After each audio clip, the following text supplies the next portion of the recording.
Let's play some Flamecraft. Welcome everyone to a time-lapse and review of Flamecraft by Woodstock Games.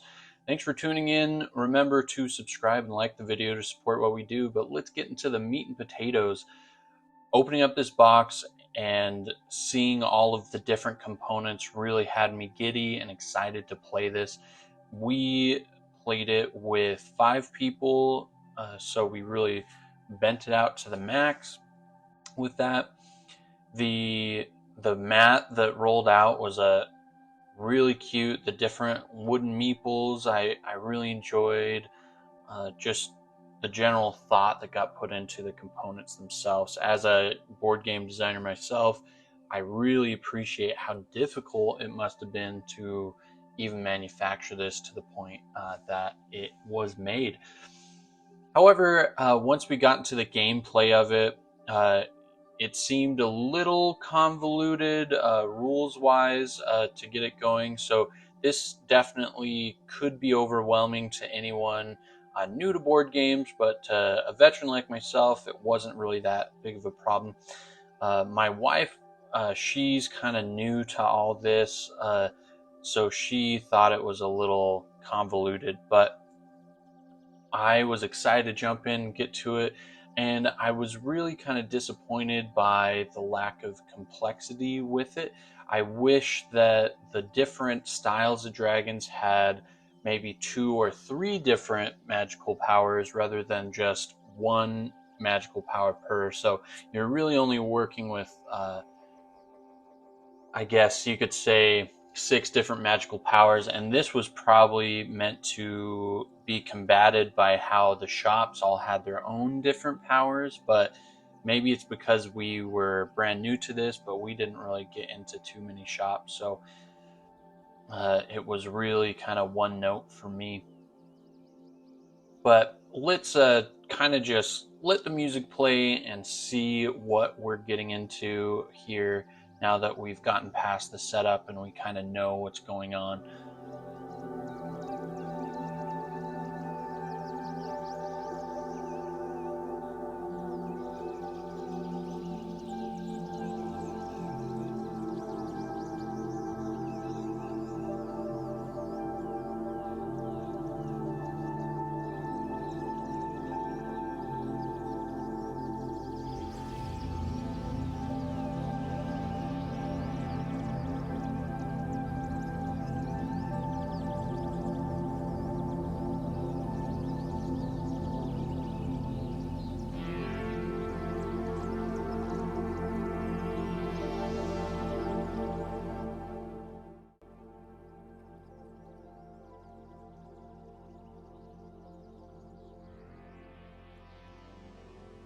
Okay, if you picked up on it, kind of how the core gameplay loop goes is you move your dragon to a shop and then you interact with the shop either by enchanting the shop or by playing and collecting dragons. Just going around here trying to make the most of our turns, not really knowing how to really build the engine. Flamecraft is on the box itself. It says that it's a shared engine builder. So our first new shop is kind of getting out. Someone's going in there. It seems like there's a really big bonus to being the first person to play a dragon there, because that allows you to collect more reputation. How you win this game is if you see in the middle circle, you can kind of see a stone outline around a bunch of cards. That is how you keep track of your popularity, and the one with the biggest popularity wins by the end of the game. As you're going, you have some I guess they're called special dragons. It's the blue card right there that kind of give you some secret points, some that you play in the middle of the game, some that you hold throughout the end of the game. And so you're trying to complete those quests while gaining popularity as you go. Yet again, it seemed like the core gameplay loop of moving to a shop and then doing A or B really was pretty one note to me. I really didn't feel like there was those exciting engine builder moments, because to me, when I play an engine builder, I am thinking to myself, hey, I want to get a crazy combo off, because you feel like this satisfaction that you can really pop off and get a combo that just seems to go for a long time. You're not really able to do that. All the combos are really, in my experience, were pretty short-lived. Your turns aren't really that long. So in a way, this is kind of a light and easy game that way.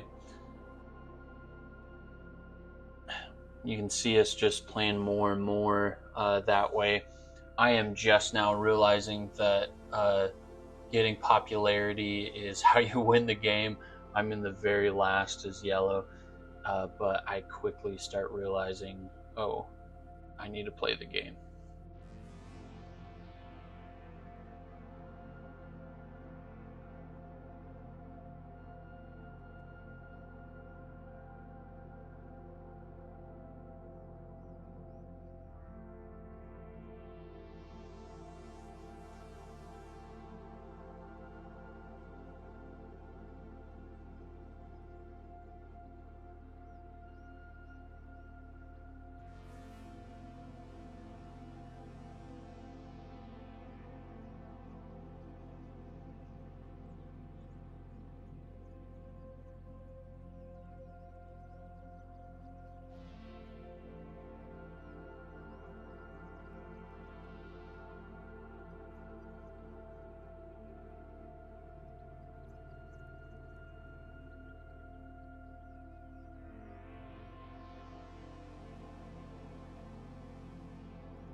I think it's really at this point of the game that all of us are really understanding what's going on. We're starting to see how to get points, and we're kind of working towards getting that. So potentially some of my qualms with it being kind of a one-note uh, game core loop could be satisfied by the next time we play. We can really get into the meat and potatoes of it all. But maybe an unpopular opinion, if you can't really get into that your first time playing the game, it really dampens the want to play it a second time and get into the meat and potatoes of it. uh, the cuteness level of this game is like way up there. Like Curb Appeal, we got a 9 out of 10. I can't think of another game that is higher, so maybe it should be 10 out of 10 Curb Appeal. So I have started coming up with a way to kind of rate each of the games that I've been kind of reviewing and time-lapsing for you guys, and I've decided on a 4-point grading system. First off, Curb Appeal. This is really how it looks on the shelf, how cute and accessible it looks, your ability to pull up to your local game store and be like, I want to play that because it looks dope. Now, this right here, if you are into like cottagecore, cozy games, this has a 10 out of 10 Curb Appeal.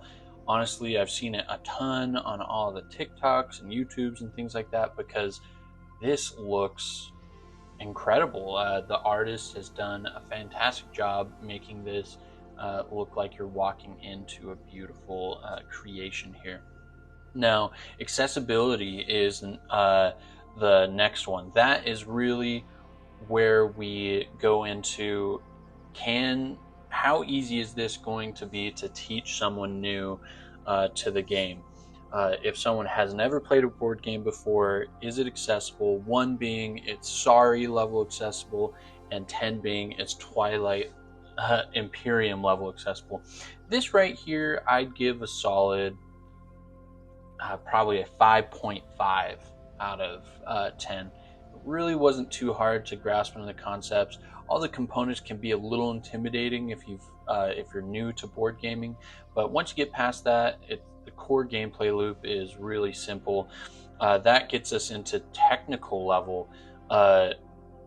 How technical is the game? Once you've learned how to kind of play the game, how technical is it? How mind-bending is it? And I really feel like this is not that technical of a game. Like other engine building games, it really kind of falls short for me. So I put it right around a 4 on the technical level. Now, general enjoyment that way, this is my personal opinion. I know lots of people who love this game, but for me, it kind of fell short. I really felt like I was doing the same thing every turn, that I didn't like. I ended up winning the game, and I didn't feel like I was really that engaged in what it was. So for me, this is right around like a 5 or a 6. And here we are, cleaning up the game. So if you so just a quick review, we have curb appeal, we have 10 out of 10 curb appeal, accessibilities right around 5.5, technical 4, and general enjoyment for me was right around a 4. Now everyone here is going to give their opinion via thumbs up or thumbs down if they would play it again, and there you have it.